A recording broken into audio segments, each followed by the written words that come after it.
Buenos días, estamos en una actividad más del ciclo de conferencias, La democracia en Centroamérica, crisis y perspectivas. Esta es una actividad organizada por la sección de Filosofía y Pensamiento de la Escuela de Estudios Generales. Este proyecto se encuentra inscrito en otro proyecto que se llama Congreso de Humanismo. También participan en la organización de esta actividad la Asociación Costarricense de Filosofía, la Asociación Centroamericana de Filosofía y la Red Iberoamericana de Filosofía.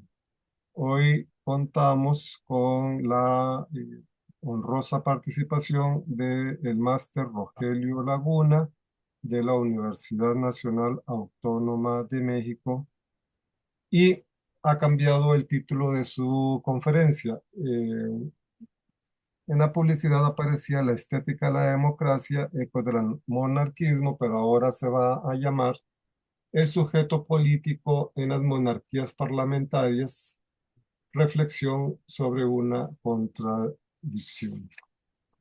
Eh, Rogelio Laguna es originario de Milpa Alta, candidato a doctor en la Universidad Nacional Autónoma de México. Es profesor de la Facultad de Derecho y de la Facultad de Filosofía y Letras de la misma universidad. En 2023 se incorporó al Programa Universitario de Estudios de la Diversidad Cultural y la Interculturalidad, PUIC. Ha realizado estancias de formación e investigación en la Universidad de Borgoña, la Universidad de Barcelona, la Universidad de Salamanca, la Universidad de Córdoba, Argentina, y la Universidad del Valle, Colombia. Ha coordinado con Mónica Gómez los libros Sofística y Pragmatismo del 2020, Perspectivas éticas para un mundo diverso 2015, Desafíos éticos de la diversidad cultural para una ciudadanía de calidad del 2015, y es autor de Habitaciones del Pensamiento, la ciudad en la filosofía, de María Zambrano, de 2015. Bueno, le damos entonces, a partir de esta breve presentación, la palabra a el máster Rogelio Laguna. Muchas gracias, doctor Álvaro. Muchas gracias a todos y todas quienes están presentes el día de hoy. Esta mañana, bueno, voy a tratar el tema de las monarquías, pero voy a darle un giro porque en realidad me preocupa indagar sobre una posible contradicción que hay en las monarquías parlamentarias contemporáneas, y es cómo conciliar la igualdad de la ciudadanía con la existencia pues de una familia o de un grupo de personas que, bueno, pues tienen un papel muy especial dentro de las sociedades.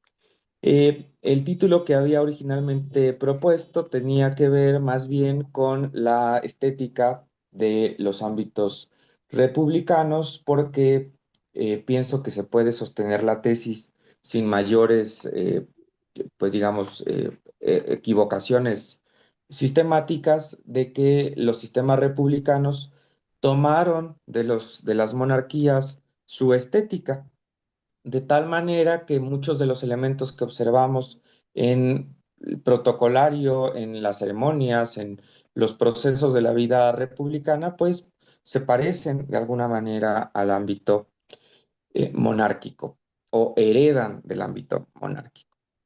En el caso mexicano, si ustedes lo recuerdan, en el caso mexicano hay una ceremonia que llamamos el Grito de Independencia, que es cada año, y en esta ceremonia lo que vemos es que las personas, pues el presidente en este caso sale al balcón, saluda a las personas desde el balcón, ¿no? Con una gran fila de invitados, todos vestidos muy lujosamente, ¿no? En una festividad que podríamos pensar que retoma su estética o sus elementos estéticos del ámbito monárquico.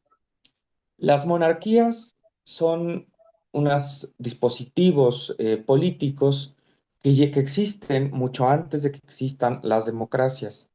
Los países en general se han gobernado, ¿no? Tienen una tradición mucha más amplia de gobiernos monárquicos que republicanos. Hemos tenido que aprender a ser republicanos, hemos tenido que aprender a construir los elementos de la república y a veces pues es imposible cargar o transportar elementos que más bien tienen que ver con el antiguo elemento de las monarquías. Pero el día de hoy no voy a abordar el tema de la estética, aunque es un tema muy interesante, porque, bueno, me pareció más importante presentar unos avances de un em, proyecto de investigación de próxima publicación que tiene que ver con el sujeto político dentro de las monarquías parlamentarias. Casi a nadie le gusta hablar en nuestro continente de las monarquías. Las vemos frecuentemente como algo atrasado, como algo que ya no tiene razón de ser. Las criticamos fuertemente, ¿no? Pero tal vez también por la lejanía con ese sistema o porque nuestros países fueron construidos en contraste con los sistemas monárquicos, las conocemos muy poco. Entonces, si bien el primer título que yo había propuesto tenía que ver de cómo entender la presencia de la estética de la monarquía en las instituciones republicanas, en este caso va a ir en sentido contrario. Es decir, cómo es que puede estar presente el republicanismo y una ciudadanía igualitaria dentro de un sistema que por definición parece contradecir a la democracia. Entonces, permítanme, estoy abriendo el Zoom para poderles compartir la pantalla y poder empezar con nuestra presentación. Muy bien. Bueno, también quisiera mencionar como dato inicial, porque tal vez como vivimos en países republicanos, antimonárquicos por espíritu, no tenemos claros los datos, pero en la actualidad todavía una tercera parte de los gobiernos son monarquías. Si estamos hablando de que existen alrededor de 150 países, estaríamos hablando de que hay por ahí, ¿verdad?, cerca de 50 monarquías. Esto significa que hablar de las monarquías, particularmente las que me interesan el día de hoy son las monarquías parlamentarias o constitucionales, pues es hablar de un sistema político que está vigente y que tiene un impacto pues relevante en la vida pública de las personas. Bueno, estoy abriendo la presentación. Ya saben que, bueno, voy a empezar con la exposición en lo que logro que mi Zoom funcione, pero empiezo con una cita.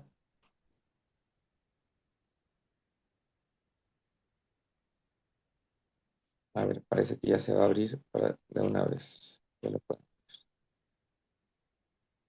Ok. Y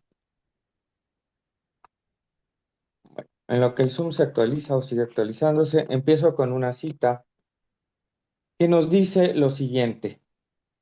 Una monarquía en sentido estricto es un estado gobernado por un único soberano hereditario absoluto. Una monarquía constitucional, sin embargo, es un estado dirigido por un soberano que gobierna de acuerdo con la Constitución. Dicha Constitución puede estar escrita y codificada, como de hecho ocurre en la inmensa mayoría de las monarquías constitucionales del mundo moderno. Bueno, ahí esta cita la elegí porque me parece que nos muestra esta contradicción originaria que podrían tener las monarquías constitucionales. Por definición, una monarquía es el gobierno de una sola persona. Pero en la actualidad, países como Inglaterra, como España, como eh, los países nórdicos, Holanda, Países Bajos, tienen un sistema monárquico, pero que convive con una constitución que fue creada por los representantes del pueblo. ¿Cómo podemos seguirle llamando monarquía a algo que por definición pues ya no cumple con los requisitos que era ser el gobierno de una sola persona? Bueno, esto no solamente existe, sino que es una realidad fundamental. Les voy a poner ya la presentación. ¿La pueden ver bien? Todavía no, ¿verdad? Ahora sí la deben de poder ver.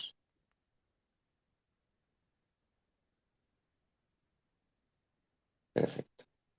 Bueno, nada más recordar el tema del que estamos hablando, el sujeto político en las monarquías parlamentarias. ¿Qué pasa con el sujeto político en estos sistemas donde por un lado afirmamos la igualdad, la ciudadanía, el mandato del pueblo, pero por otra parte el gobierno sigue siendo encabezado por una persona que en muchas ocasiones recibe este papel por nacimiento, como sucedía pues hace muchos siglos? Por lo tanto, vamos a hablar sobre esta posible contradicción que hay en la monarquía parlamentaria y veremos si esto es diferente en nuestras repúblicas. Como ya mencionamos, una monarquía tendría que ser entendida como un estado gobernado por un único soberano, generalmente hereditario y absoluto. Pero en los estados constitucionales, la Constitución es la que guía cómo este monarca realizará sus funciones y en muchos casos pues ya no tienen funciones, ¿verdad? Tienen un papel de líder del gobierno, de regulador, como del sentimiento nacional, como de expresión de los valores nacionales, pero en muchos casos, por ejemplo, en Japón, los emperadores no tienen funciones, no tienen papeles. Existen porque la Constitución permite que existan, la Constitución les reconoce un derecho histórico y ancestral, pues a ser la figura del país, y la misma Constitución les dice que no pueden, en el caso de Japón, participar en asuntos políticos, por ejemplo. Bueno, entonces, una monarquía, como habíamos mencionado, es un estado que está gobernado por un gobernante, puede ser absoluto o puede tener otras características. Las constituciones y las normas son escritas por, pues, quienes tenían el poder, ¿no? Quienes pertenecían a este linaje y así se configura una monarquía absoluta, ¿no? El pueblo, pues, se aguanta a lo que el gobernante quiera legislar, quiera expresar respecto a un tema, cuál es su opinión sobre un tema. Una monarquía parlamentaria, sin embargo, es un estado que se rige por un soberano que, como dijimos, gobierna conforme a una constitución. A veces, ese gobernar conforme a una constitución es dejar que alguien más gobierne y simplemente permanecer como figura. Tal constitución se tiene que escribir y avalar por un Congreso electo democráticamente.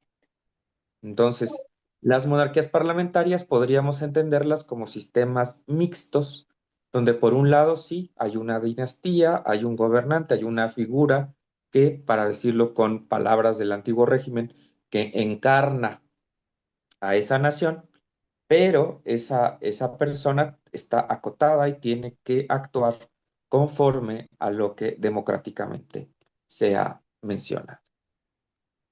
Estas democracias constitucionales las llamamos en general monarquías parlamentarias o monarquías constitucionales.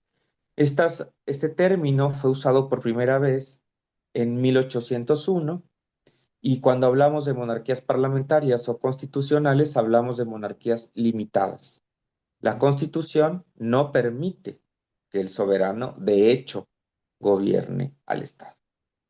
La monarquía constitucional, por lo tanto, es un Estado donde el soberano reina, pero no rige. ¿sí? En el caso de Japón, que es un caso muy, muy interesante, no sé si hace algunos meses vieron la mayoría de edad del príncipe que algún día va a ser emperador, y bueno, se sigue el ritual, ¿no? Se cambia el kimono de minoría de edad a la mayoría de edad, se hace una procesión religiosa, o sea, todo se cumple. Y inclusive cuando el monarca en Japón llega al trono, cambia el sello del país. O sea, las empresas, todo el mundo tiene que rehacer sus sellos porque es como si se pasara a una nueva época.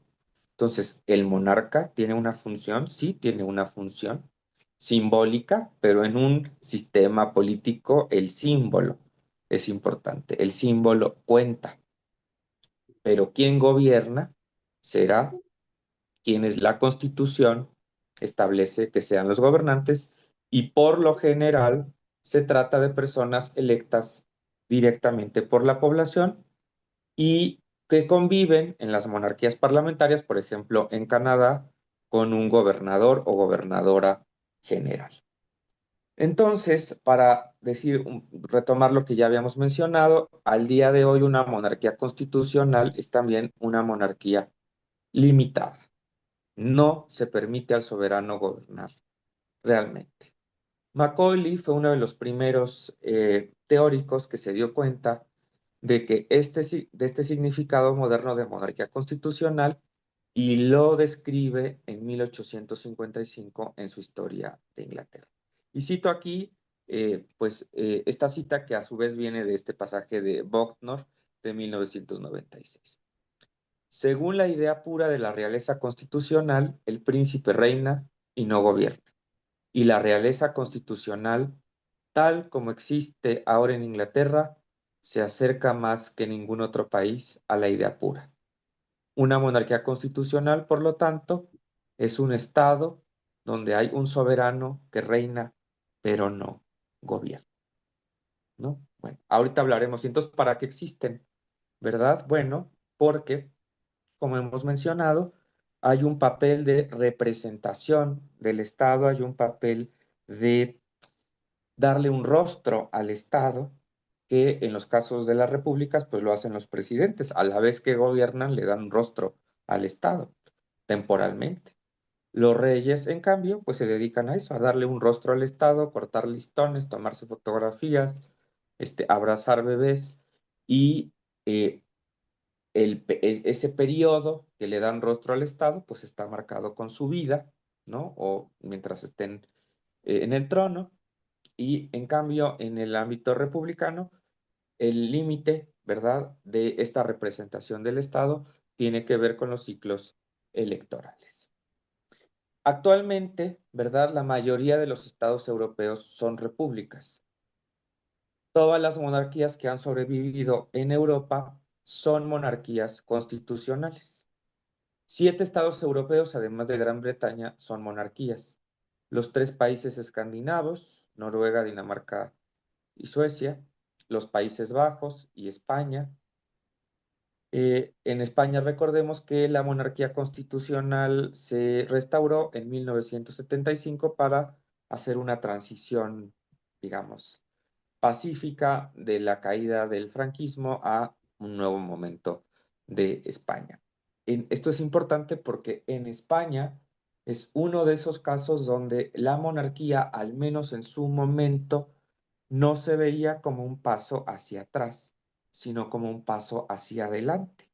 Y de hecho, al rey Juan Carlos I se le atribuye haber defendido la democracia, ¿no? Es el paladín de la democracia porque en aquellos momentos donde el ejército intentó volver a tomar el Congreso en España, solo faltaba la opinión del rey, pues para saber si se consumaba un golpe de Estado, y el rey salió a decir, pues que ya no era posible otro golpe de Estado y que tenían que pasar a otro momento. Al menos así es como se construyó la idea de la democracia. Además, actualmente hay países como Rumanía, donde la jefa de la casa real no reinante es invitada frecuentemente a eventos del gobierno.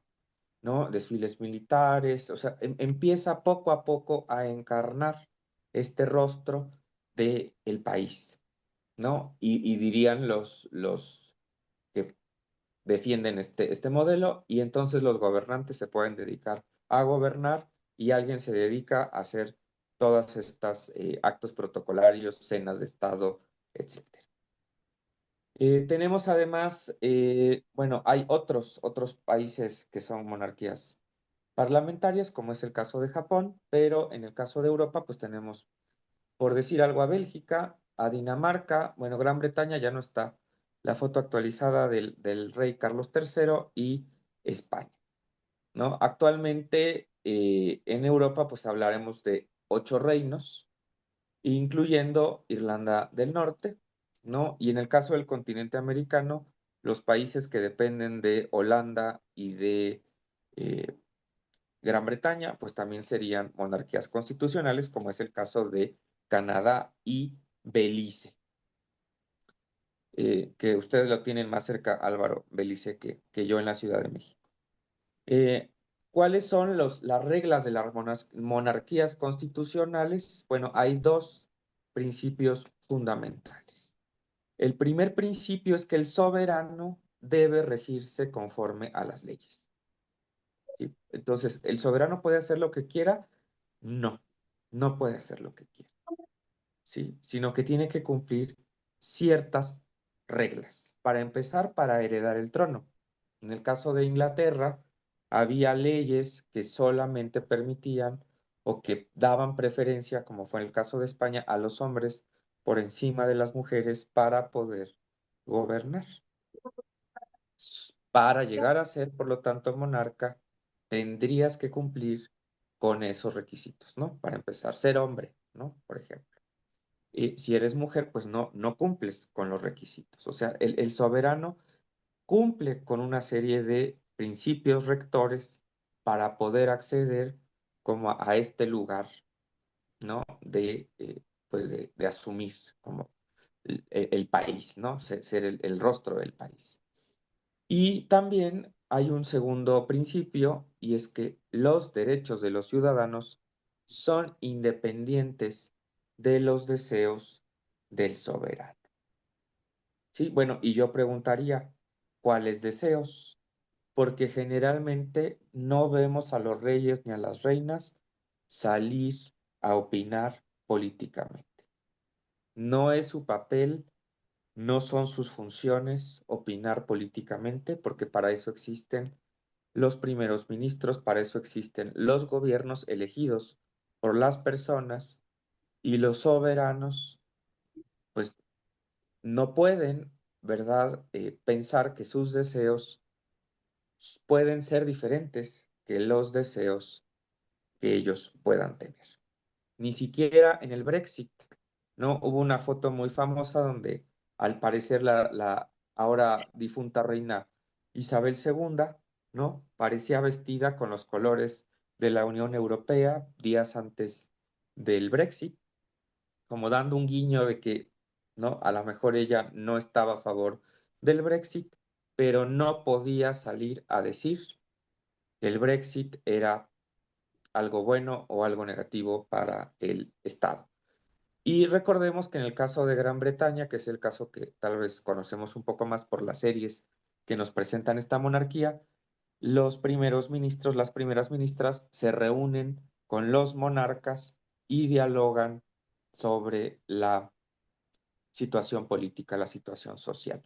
El monarca entonces es una especie de figura simbólica de contrapeso, alguien que puede pedir explicaciones, pero también alguien que tiene que hacer lo que le diga el gobierno, ¿no? En el caso de Inglaterra, es el primer ministro el que le dice al rey que disuelva el parlamento y se convoque a elecciones. Y el rey no le queda de otra más que hacerlo, aunque no quiera. Y en el caso de España, bueno, también en el caso de Inglaterra, le dan el discurso ya escrito al monarca de lo que tiene que leer en la apertura del Parlamento, y no expresa sus propias ideas. Y en España, por ejemplo, en el caso de Cataluña, cuando fue la independencia que no fue de esta región, todos recordamos cómo salió el rey de España muy enojado a decir pues que esto no era posible, ¿no? Por supuesto que el rey no es quien decide salir en televisión a decir algo, sino que es el propio gobierno el que le pide al rey que cumpla estas funciones en tanto rostro, ¿no? De la nación, no del gobierno, sino de la nación. Entonces, el primer principio nos dice que el soberano tiene que gobernar de acuerdo con la ley y se responsabiliza de la forma en que gobierna, por la forma en que gobernaba. La Carta Magna es este documento o la Constitución que dice a qué está sometido tanto el monarca como los súbditos. O sea, el monarca no puede ignorar las leyes. Inclusive, por ejemplo, esta controversia muy grande de uno de los hermanos del rey Carlos de Inglaterra, que estuvo muy cerca de Epstein, y le quitaron sus títulos, pero puede conservar el de príncipe porque está en la Constitución y es un derecho de nacimiento. Entonces, tanto el monarca como su familia, como los ciudadanos, tienen que hacer lo que diga la ley. Por supuesto que la ley le reconoce ciertas características a el monarca y su familia y otras características al resto de los mortales que están en estos países, ¿no? De hecho, es un poco la queja que a veces se expresa, ¿no? Soy súbdito o soy ciudadano, ¿no? En general, las monarquías constitucionales actuales eh, lo hacen muy bien en el sentido de que en el ámbito simbólico, pues las personas se reconocen como dependientes subordinadas de cierto punto a la monarquía, pero en el ámbito del ejercicio de sus derechos saben que estos están garantizados. Entonces, por lo tanto, los poderes del soberano se tienen que ejercer dentro de un marco de normas que impiden un gobierno arbitrario. Bueno, ni siquiera es un gobierno en la mayoría de las veces, ¿no? El monarca, por lo general, cumple actividades de representación, actividades de convocatoria nacional y por fortuna de ellos no tienen que gobernar, porque gobernar tal vez sea lo más impopular que alguien pueda hacer, ¿no? Y creo que eso también afecta posiblemente a las repúblicas, porque la misma persona que representa al país, que tendría de alguna manera que darle unidad al Estado, es la misma persona pues, que nos hace enojar con sus decisiones, ¿no? En estos países como Italia, Portugal o Alemania, no tienen reyes, pero tienen separada la figura de presidente del de primer ministro y prácticamente que los presidentes, a veces son presidentes de manera vitalicia, prácticamente tampoco gobiernan. Tienen funciones muy acotadas, pero sí cumplen actividades de representación. En estos casos podríamos hablar de una división del poder ejecutivo, ¿no? Ya sean presidente, primer ministro o ya sea monarca y primer ministro o jefe del gobierno, como sea que le ponga. Bueno, la pregunta que todo mundo hace y los comentarios que escuchamos cuando hablamos de una monarquía en general es cómo esto podría ser compatible con la democracia. Y si hay un sentido de tensión porque como podemos ver en esta cita, la democracia reside en un cuerpo cívico de ciudadanos libres e iguales. ¿Cómo hago compatible que exista una persona, ¿no? Por ejemplo, el rey de Inglaterra, que no está obligado a tener pasaporte, que no está obligado a tener licencia de conducir, ¿no? Que se podría llevar a cualquier niño que quisiera, ¿no? Porque hay leyes así históricas donde el rey era así como el mentor o tutor de todos los niños y las niñas de Inglaterra y de todos los cisnes y cuestiones por el estilo. Eh, ¿Cómo podríamos hablar de democracia cuando parecería, ¿no? Que hay una gran diferencia entre quienes están componiendo este cuerpo cívico? ¿sí? Bueno, esa es una primera característica de la democracia. Reside en un cuerpo cívico de ciudadanos libres e iguales. El segundo es que la última palabra sobre los diferentes temas corresponden a este cuerpo cívico que toma las decisiones, ¿sí? No una sola persona, sino el conjunto de los ciudadanos toman las decisiones.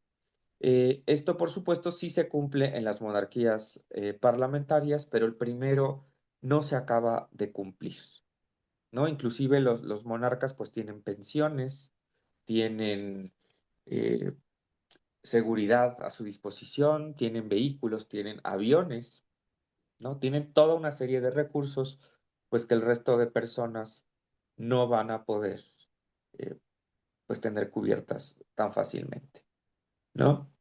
El tercer requisito para la democracia es que no existe en el Estado nadie habilitado para el ejercicio del poder público si no tiene una investidura democrática. Es decir, nadie puede empezar a mandar si no tiene una investidura democrática.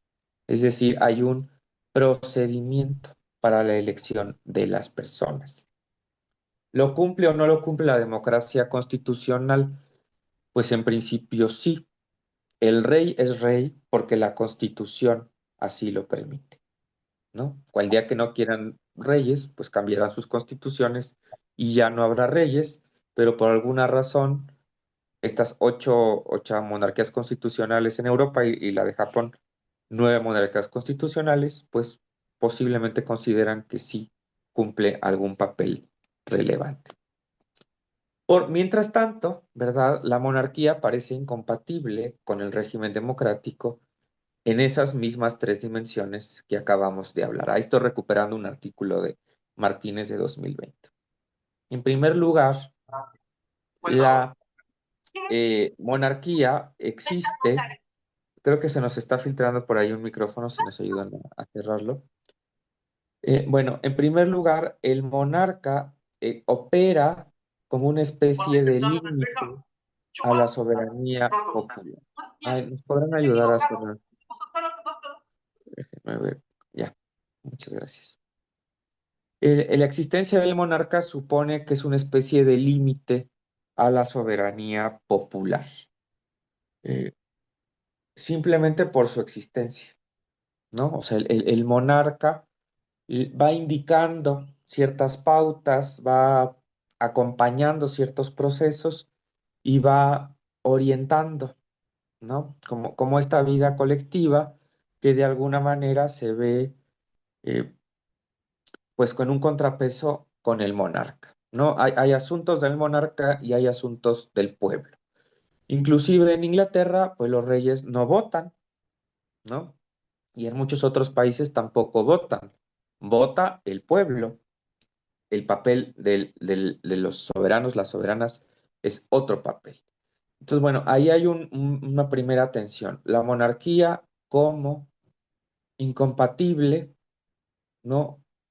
Con la democracia en el sentido de que limita la soberanía popular y sale el rostro de los reyes en las monedas y dura un periodo de tiempo, como decíamos en Japón, mientras el soberano está vivo. Es decir, hay ahí unos pues, privilegios muy grandes que se les da a los soberanos que tienen la capacidad de equilibrar la soberanía popular. Por otra parte, eh, tenemos también que eh, el número de monárquicos que existen actualmente, pues son relativamente pocos. Tendríamos que hacer encuestas muy especializadas, pero bueno, sabemos que en países de tradición republicana como el nuestro, pues las monarquías no tienen la mayor, como proyecto político, pues no son muy populares.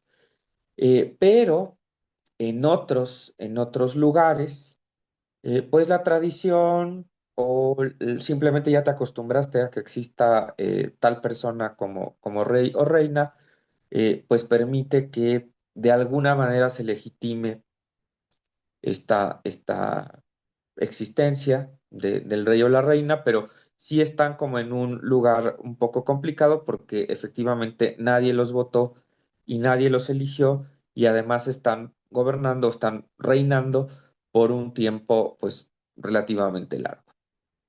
Y el tercer punto que está en contraste entre democracia y monarquía es que la naturaleza de la corona nunca va a ser compatible con una investidura democrática. Alguien podría decir, bueno, pero vamos a votar a los reyes. Bueno, por más que sea una monarquía constitucional, es imposible que tengas el voto popular como elemento para elegir a un rey. Ahí sí ya estamos llegando a un límite, lo que nos muestra que efectivamente la monarquía no es una institución democrática. No se puede construir democráticamente porque responde a otro tipo de valores y a otro tipo de contextos. Entonces, la gran pregunta es si podemos pensarlas como compatibles o si no son compatibles. Un poco lo que yo adelantaba al inicio es que en el caso de las monarquías constitucionales, eh, pues en principio podríamos pensar en ellas como democracias, pero son democracias particulares, son democracias un poco diferentes a la mejor a como en otros lugares fuimos educados acerca de qué es la democracia. Y además habría que estudiar, que eso es algo que estoy, bueno, haciéndome un espacio para seguir avanzando en esa investigación, qué préstamos le tomó las repúblicas y los sistemas democráticos a las monarquías, ¿no? Todos estos rituales, besamanos, himnos, desfiles militares, bandas, todo eso viene en principio o se retoma de una tradición que era más bien monárquica. Bueno, vamos a ver si son compatibles o no. La democracia entonces es una forma de gobierno en el que el cuerpo cívico reside, como ya habíamos dicho, en ciudadanos libres e iguales. El poder de acción y deliberación está en la población, que tiene la plena capacidad de obrar, generalmente a través de mecanismos institucionales. Y el ejercicio del poder público depende de la investidura democrática. Salvo que hablemos de casos, pues no sé, antidemocráticos, como son los cacicazgos, ¿no? Pero en general nadie puede mandar en las repúblicas, en las democracias eh, plenas, sin haber sido electo para gobernar, ¿no? Bueno, la monarquía, como decíamos, es un estatus político de los monarcas que trasciende al sufragio constitucional.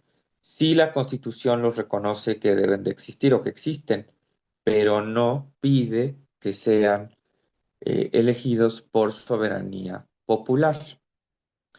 Eh, los reyes, en ese sentido, no forman parte del pueblo, sino son otro tipo de entidad apartada y políticamente superior respecto a los ciudadanos, ¿no? El rey sale a regañar, el rey sale a desear feliz Navidad, si hay una tragedia, el rey va y consuela a las personas. Entonces, es un papel especial dentro de la comunidad.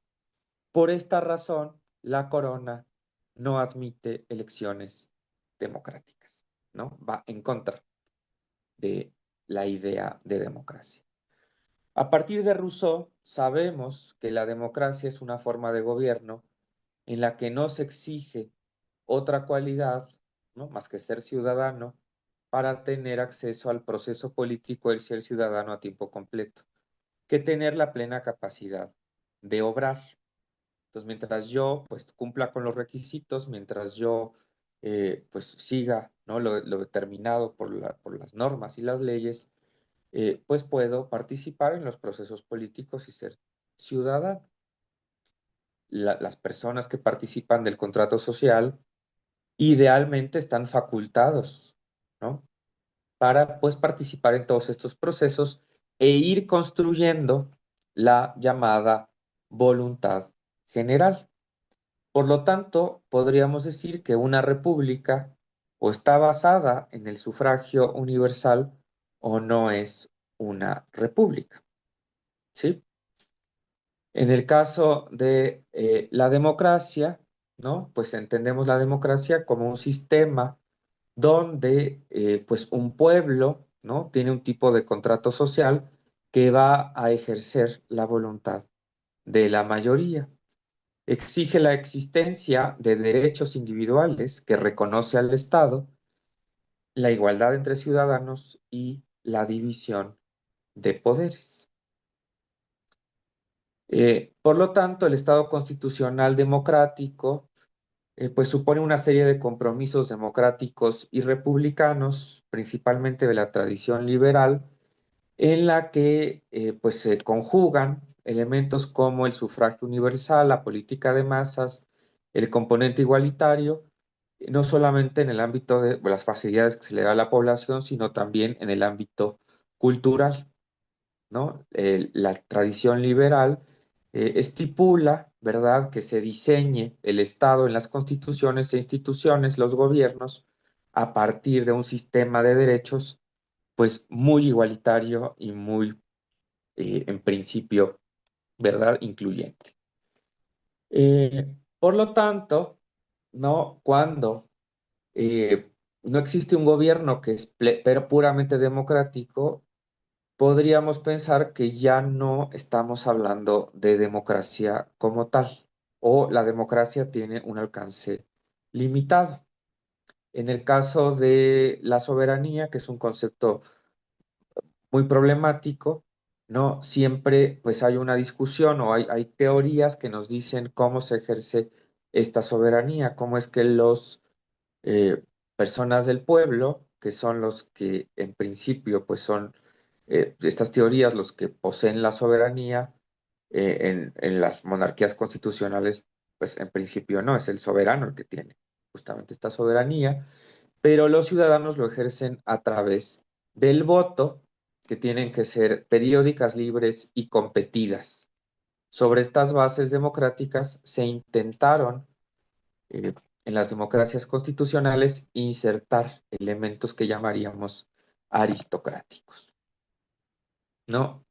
Pero claro, habría que preguntarse cuando vemos las democracias reales, ¿no? Las democracias en las que vivimos, podríamos preguntarnos si los gobiernos así llamados democráticos cumplen con los mandatos de las democracias, porque bien podríamos tener una supuesta democracia, pero que tenga de nuevo pues un gobierno unipersonal donde el presidente se empieza a comportar como un rey y no un rey de los nuevos reyes que no gobiernan, sino como esos reyes que pensaban que por ser los reyes podían simplemente hacer cualquier ley, presentar cualquier proyecto, rechazar cualquier cuestión que no les pareciera aceptable. Por lo tanto, aquí hay un tema fundamental: ¿cómo pasamos o cómo evaluamos si una monarquía constitucional es democrática, es compatible con la democracia, cuando a veces nuestras propias democracias no cumplen con estos requisitos? Vemos gobiernos unipersonales, vemos gobiernos que se van haciendo despóticos, vemos gobiernos donde se va perdiendo la división de poderes, donde hay desigualdades importantes. Por lo tanto, bueno, pues ahí tenemos una pregunta interesante. ¿Cómo llevamos esta crítica o esta pregunta crítica hacia las monarquías y al mismo tiempo, si al mismo tiempo no nos estamos preguntando si nuestras así llamadas democracias realmente lo son, ¿sí? Sobre todo el gran problema son las democracias representativas, ¿no? Porque hay quien dice, bueno, que se construye una mediación que siempre va a generar una distancia entre gobierno y pueblo, y por lo tanto, quién sabe si estamos realmente ante el gobierno del pueblo. Las democracias, por lo tanto, digamos, pues intentan aplicar ciertas doctrinas que han sido exitosas y que buscan, pues, darle estabilidad, darle continuidad al Estado, ¿no? Y que es una de las obligaciones fundamentales de todo gobernante, la continuidad del sistema político, la continuidad de esa entidad política a la que pertenece. Pero puede haber maneras diferentes de aplicar esos principios democráticos que tienen como base la participación universal y general de quienes conforman un Estado. Y esa alternativa que se propone para explicar las monarquías constitucionales y poder decir, pues que sí, en algún sentido sí son democracias, pero hasta cierto punto, es la doctrina del gobierno mixto, ¿no? Es decir, tenemos una democracia, pero hay un momento monárquico en esta democracia que da como resultado que se designe, que se acepte a alguien como el rey de un lugar o la reina de un lugar. No se ha roto, por decirlo así, el sistema democrático, pero aparecen elementos que de alguna manera podríamos decir que sí son antidemocráticos, pero no hay otra manera de hacerlo, o sea, poner a la monarquía de manera antidemocrática, porque como ya mencionamos, las funciones que cumple la monarquía no son funciones idénticas a lo que haría la parte del gobierno que sí se dedica a consultar y a pedir la opinión de quienes están siendo gobernados. En este sentido, tenemos entonces la posibilidad, o los teóricos nos dirían que tenemos la posibilidad de un gobierno mixto. Es una democracia, pero dentro de esta democracia conviven elementos que no pueden ser democráticos, pero que se valoran por sus beneficios, por la tradición, por lo que ustedes quieran, y se insertan dentro del marco normativo de este sistema democrático. Por lo tanto, bueno, podríamos ahí pues ir pensando el gobierno mixto, ¿no? Eh, Algunos teóricos no están de acuerdo en que se hable del gobierno mixto, otros teóricos sí, porque parecería contradictorio, ¿no? Que un Estado que busca ser democrático acabe eh, buscando, ¿no? La construcción de esta figura unipersonal que represente, ¿no? A la nación, por ejemplo, cuando esto a lo mejor no tendría que ser necesario porque hay un pueblo que vota y que de alguna manera puede elegir quién los puede representar. Eh, el gobierno mixto, para poder existir, pues tiene que ser aceptado por el cuerpo cívico. Es por eso tan difícil hacer una democracia en países, una monarquía en países donde no hay monarquía, porque primero, el primer obstáculo a vencer es la resistencia de las personas de que ahora haya un rey o una reina, ¿no? También tiene que haber algún tipo de procedimiento, ¿no? Por ejemplo, que se especifique en las leyes cuál será el papel de estos elementos que se van a aceptar como excepciones a la democracia, paradójicamente para hacerle un bien a la propia democracia.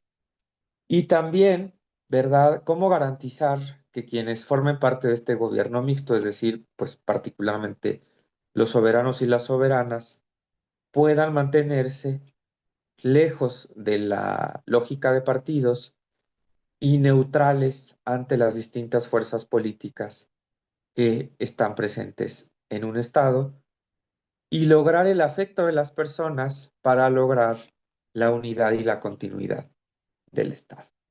¿No? O sea, la gran pregunta es si esto es posible, ¿no? Y bueno, a lo mejor la respuesta sí la sabemos porque hay monarquías constitucionales que son pues relativamente exitosas en términos políticos, ¿no? Han podido subsistir por generaciones, la gente está acostumbrada a que el rey exista, a festejar el cumpleaños del rey, ¿no?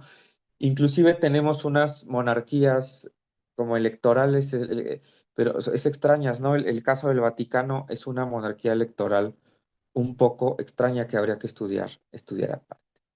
Bueno, entonces, la monarquía necesita presentarse en los sistemas constitucionales para que pueda comprenderse en su totalidad cuál es el papel exactamente que cumplirían, ¿no? Porque tampoco el Estado puede tener dos gobiernos, ¿no? Son casos muy poco exitosos cuando el gobierno A entra en polémica con el gobierno B. Por lo tanto, las funciones de la monarquía dentro de un sistema democrático no es gobernar.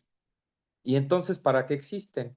Bueno, de acuerdo a autores como Dixon, los reyes y reinas tendrían que fungir como símbolos de unidad nacional, demandar los mecanismos políticos que aseguren la no división entre el pueblo y los poderes, es decir, son como una especie de puente entre el gobierno y las personas.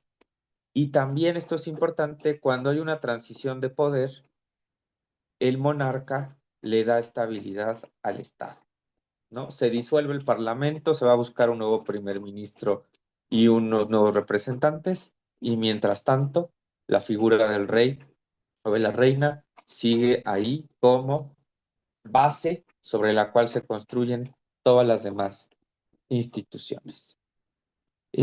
Por supuesto que las monarquías, ¿verdad?, tendrían que buscar cómo cumplirse un papel trascendiendo a los poderes fácticos, no haciéndose eh, adeptos, ¿verdad?, a una sola de las posiciones, sino que en tanto que encarnan a una sociedad en su totalidad, pues deberían mantenerse neutrales y más bien favorecer el diálogo y el intercambio.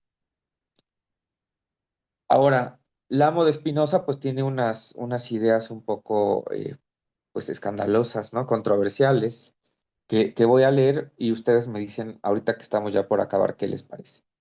Dice aquí Lamo de Espinosa, por decirlo con mayor claridad aún, es más probable que un sistema político sea libre si es monárquico que si es republicano.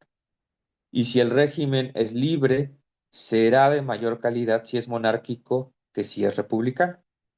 Son datos que merecerían más análisis del que usualmente recibe.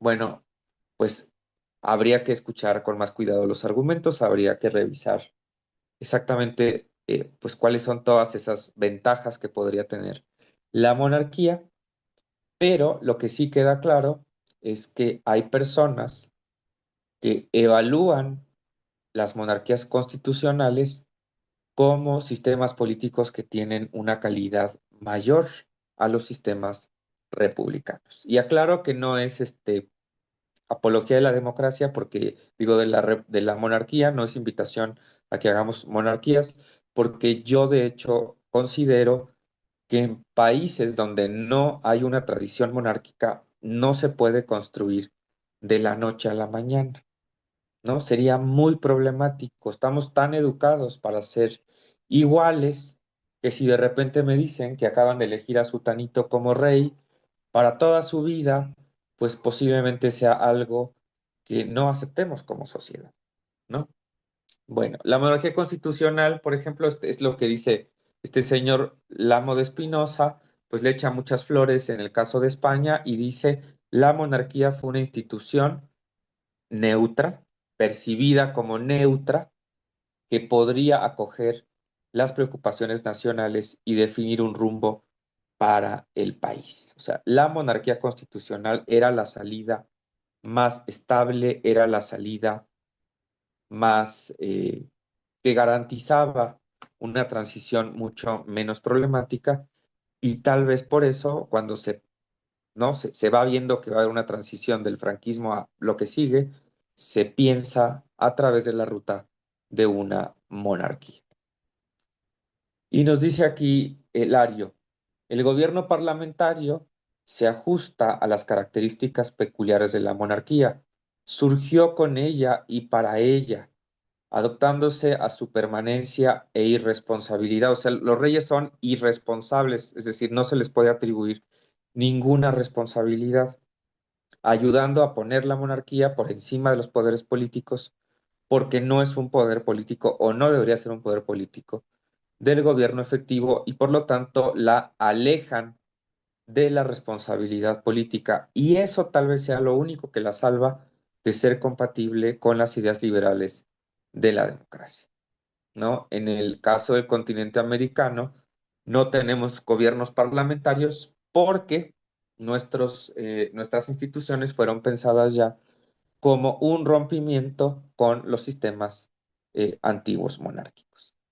El siglo XX pues sacó a los reyes del poder ejecutivo, ¿no? Acuérdense de Rusia, por ejemplo, y otros imperios por ahí que cayeron en el siglo XX, dejando únicamente al cargo de gobierno de gabinete pues al gobierno en turno, y los reyes pasan a ser los jefes del Estado, lo que sea que signifique eso de ser los jefes de Estado.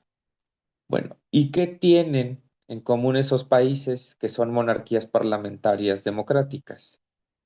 Dice, al parecer estos países pues tienen los mejores sistemas políticos con la máxima legitimidad y la menor corrupción, las economías más eficientes y competitivas y las sociedades más educadas, justas e igualitarias. Bueno, habría que ser críticos con esta clase de afirmaciones, pero tampoco es mentira que muchos de estos países que tienen monarquías constitucionales, pues tienen buenos indicadores de desarrollo humano, de atención a problemas de la vida cotidiana, estructurales, y habría que preguntarse por qué en países como los nuestros, que aparentemente se ha quitado de encima el peso de la monarquía, la corona como institución, pues aprieta el zapato del gobierno cuando existe la monarquía, porque estos gobiernos más libres tienen en cambio tantos problemas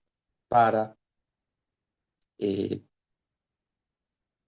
resolver con mayor eficacia cosas que aparentemente las monarquías constitucionales lo están haciendo bien, ¿no? ¿Cuáles serían algunas ideas que se mencionan cuando hablamos de una monarquía parlamentaria como ciertos beneficios? Bueno, algunos piensan que tienen que ver con la modernización del país, por ejemplo, así fue en España, que es barato, que en realidad es barata la monarquía y en principio sí, sí es relativamente barata. En el caso de Inglaterra, cada ciudadano tendría que pagar 1 libra al año para sostener a la monarquía. Entonces, cuando se hacen las cuentas, se dan cuenta de que en realidad es barato y que les da pues una imagen mucho más atractiva para pues, el turismo, para la propia convocatoria dentro del país. Entonces, se sigue aceptando que exista la monarquía por los posibles beneficios que tenga y también, bueno, porque es relativamente barata. Bueno, y sabemos que nuestros presidentes que se creen reyes, ellos sí gastan muchísimo dinero en cualquier cosa y estamos en una democracia, ¿no? Bueno, también las monarquías parlamentarias están amparadas en la Constitución. Está estudiado que hay turismo y rendimientos económicos, ¿no? Visitar el Palacio Real, todo lo que tiene que ver con la realeza, todo eso vende y entonces esto hace pues que tenga beneficios turísticos y económicos. También hay quien dice que la monarquía parlamentaria facilita los consensos, permite la unidad en países con tensiones territoriales, permite ser una democracia más consolidada, tal vez que las otras democracias que conocemos. Y en España, en el caso de España, ¿verdad? Que es uno de los casos que estoy retomando, la monarquía se piensa como un proceso de modernización económica, social y cultural, y este proceso coincide con la restauración de la monarquía bajo Juan Carlos I. Tenemos aquí algunos datos de España de 2017, de si la gente considera que aprueba o desaprueba la monarquía, aprueba o desaprueba la república. Sí, el caso del rey Felipe, pues parece gozar de una relativa buena popularidad, ¿no? Y el debate, ¿no? De monarquía-república, pues no logra tener todavía, ¿no? Como el apoyo generalizado. Por supuesto que hay facciones antimonárquicas en todas las monarquías, pero pues relativamente las monarquías gozan de muy buena salud, ¿no? En 2008 se hicieron otras encuestas después del accidente de Botsuana, donde el rey había matado un elefante, y se vio que el 77% de las personas encuestadas pensaban que el rey había contribuido mucho a la estabilidad de la democracia en España. Qué interesante que una institución no democrática pueda considerarse como protectora de la democracia. El 69% de los españoles, o de las personas encuestadas, creía que sin él la transición a la democracia, del franquismo a la democracia, no habría sido posible. El 66 afirmaba que la monarquía era una garantía de orden y estabilidad. El 81% decía que el rey se había ganado la simpatía de los españoles y el 67% que había adaptado la monarquía a las exigencias de España. Esa me parece que es la gran pregunta.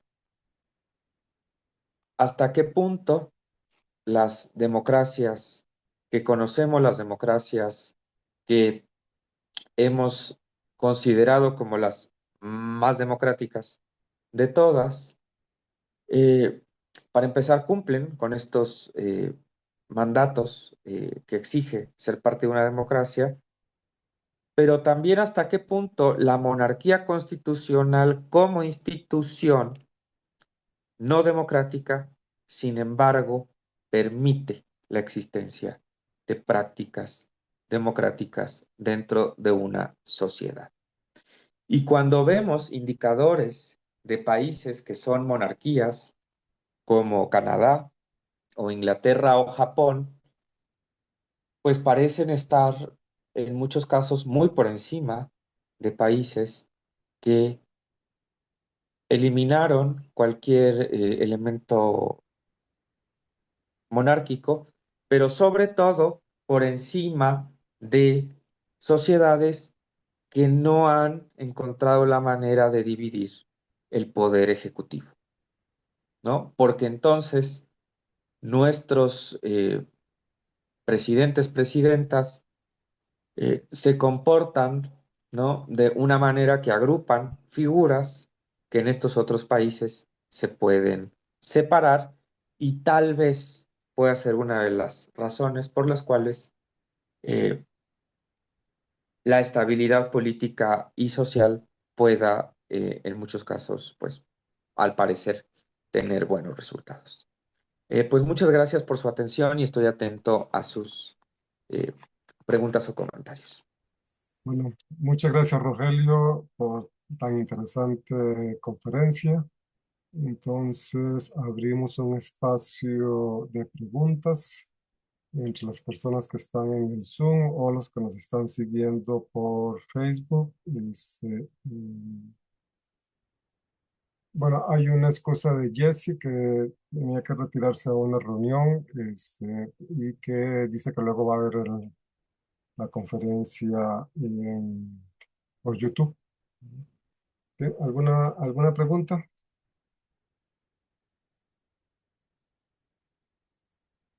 A ver si en el Facebook hay alguno. Y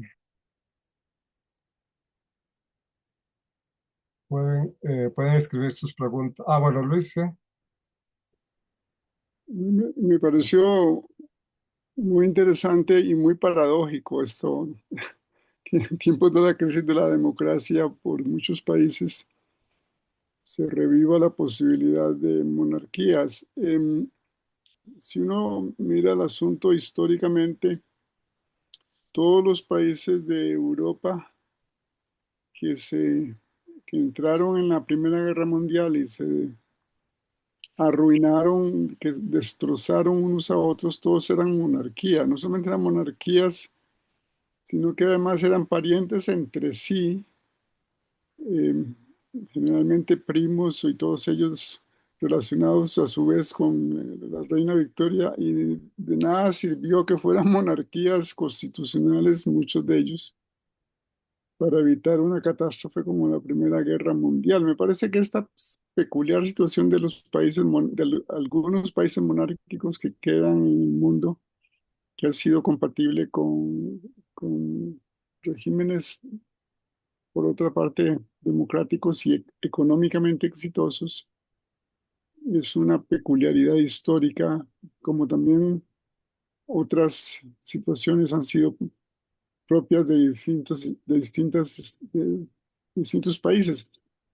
Algunas de las dictaduras que tenemos en nuestros países se parecen, si tuvieran continuidad, parecerían a dinastías monárquicas de la peor calaña, como una que tenemos aquí al norte de Costa Rica, que parece una monarquía supuestamente constitucional, pero que con aspiraciones a continuidad dinástica.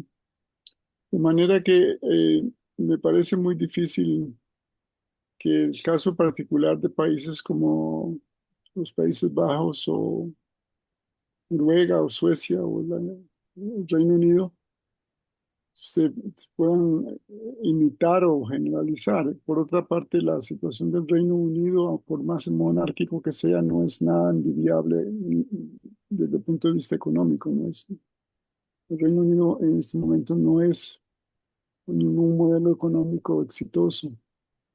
La monarquía británica tiene esa peculiaridad de que es a su vez una monarquía que cobija a países como Canadá, Jamaica, Belice, pero mm, no ha valido para que algunos de esos países salgan a su vez de la miseria. Muchas gracias. Muchas gracias, profesor, por sus comentarios. Yo creo que vale la pena que tengamos presente la diferencia entre una monarquía constitucional y una monarquía en sentido tradicional, porque efectivamente muchos de los líderes, muchos de los caudillos, muchas de las personas que en algunos momentos han llegado al poder se empiezan a comportar como reyes de la antigua escuela, ¿no? Por mucho que hayan llegado a partir de la voluntad popular, de repente pues empiezan a generar dinastías, heredar los puestos, ¿no? Entonces esto más bien tiene que ver con procesos, pues sí, aristocráticos, pero que no serían los que puede admitir la monarquía constitucional, ¿no? Porque efectivamente, ¿quién arruinó a Inglaterra?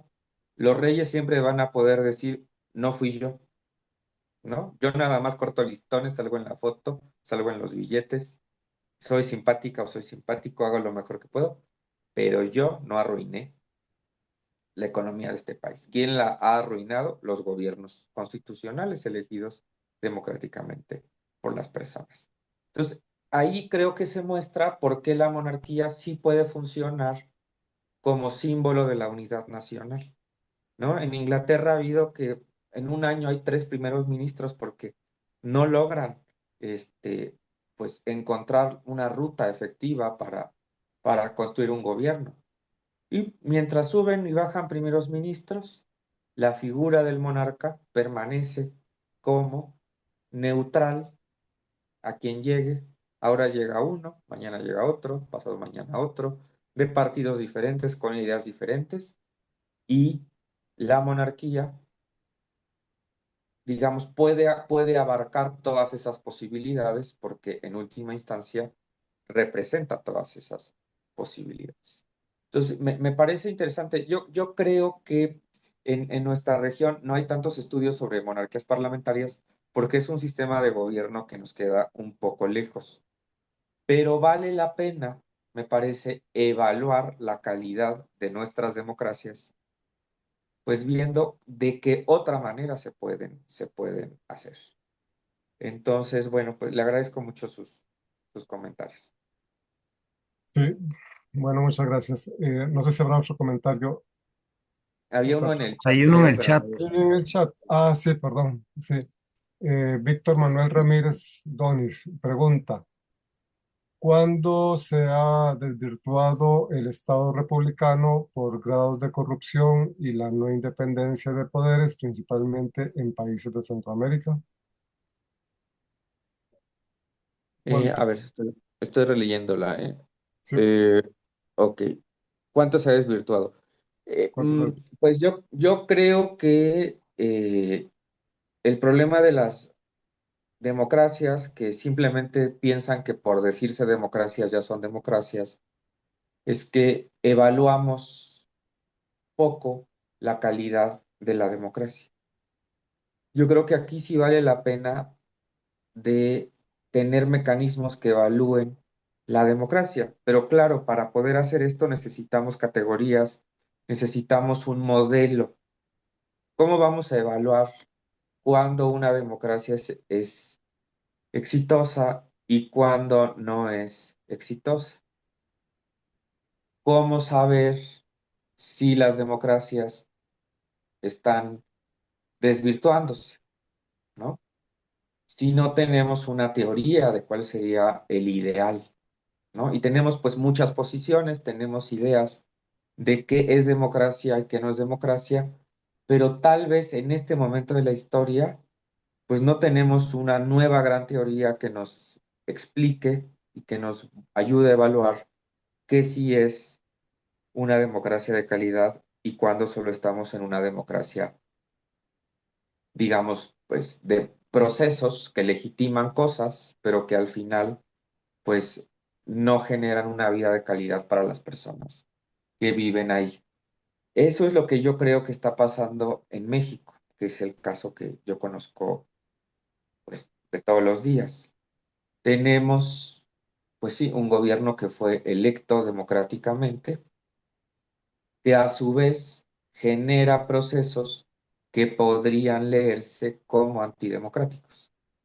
Por ejemplo, la eliminación de espacios de transparencia en la famosa desaparición del Instituto Nacional de Acceso a la Información o la recentralización, por ejemplo, de las concesiones de radio y televisión, que antes estaban pues en una comisión, si no plenamente autónoma, al menos sí descentralizada, y en el caso de, eh, en la actualidad, pues se volvió a incorporar a el Poder Ejecutivo. Entonces, tenemos unos poderes ejecutivos demasiado grandes que hacen demasiadas cosas y un poder legislativo que por lo general, cuando hay un partido hegemónico, pues solamente está al servicio de ese poder hegemónico.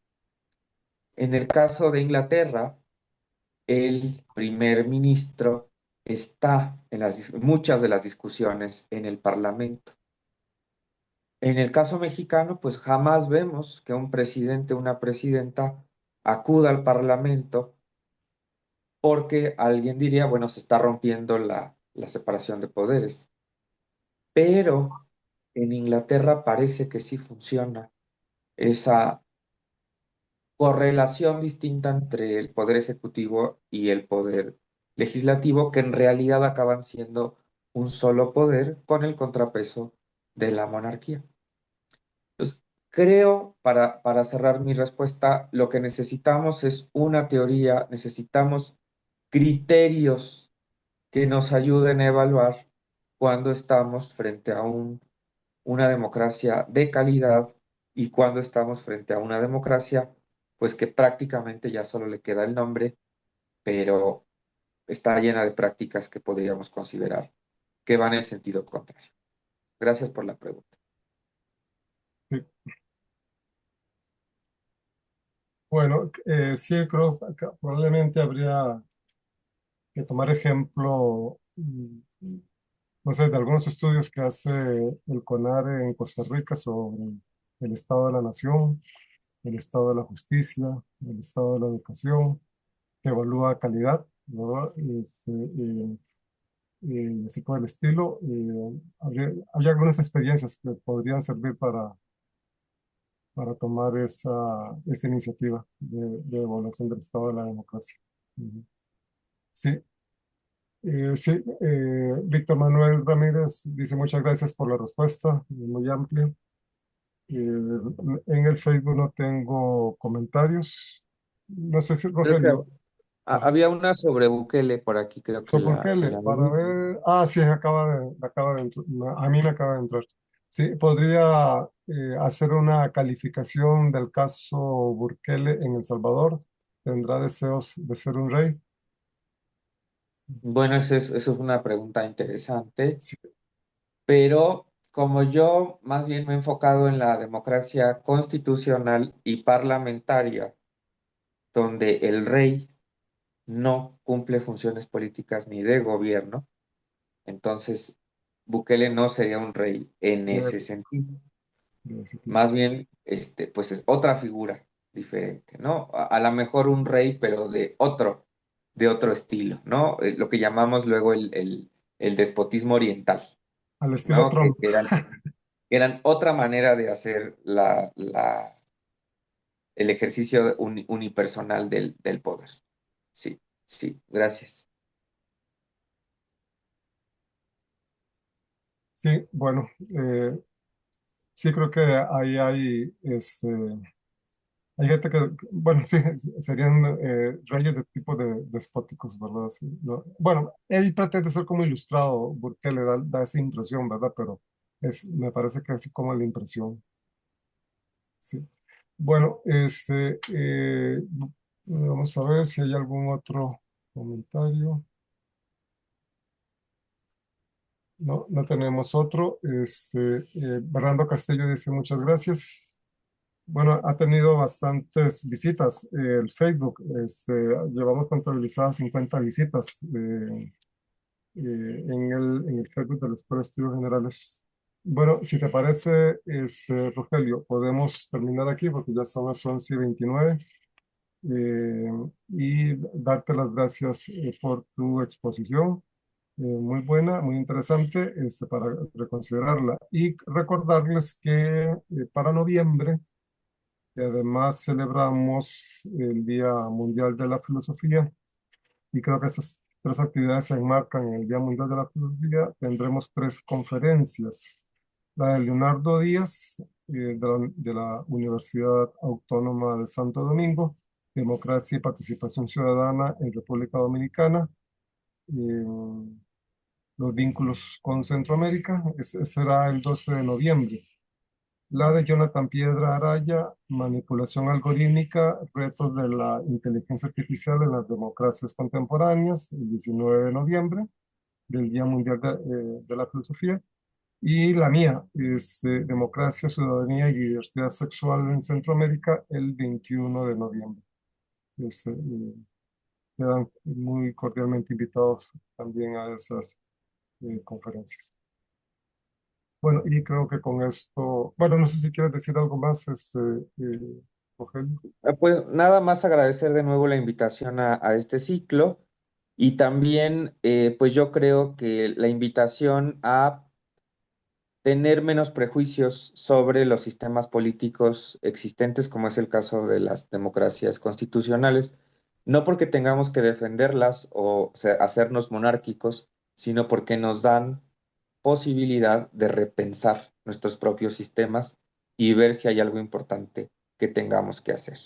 Y en países como los nuestros, donde la democracia siempre está como a medio construir, no podemos darnos el lujo de pensar que ya entendemos por completo un fenómeno tan complejo como es la participación general de todos y todas. Muchas gracias de nuevo y estoy a sus órdenes para cualquier otra eh, exposición o algo que se tenga que hacer más adelante. Bueno, muchas gracias.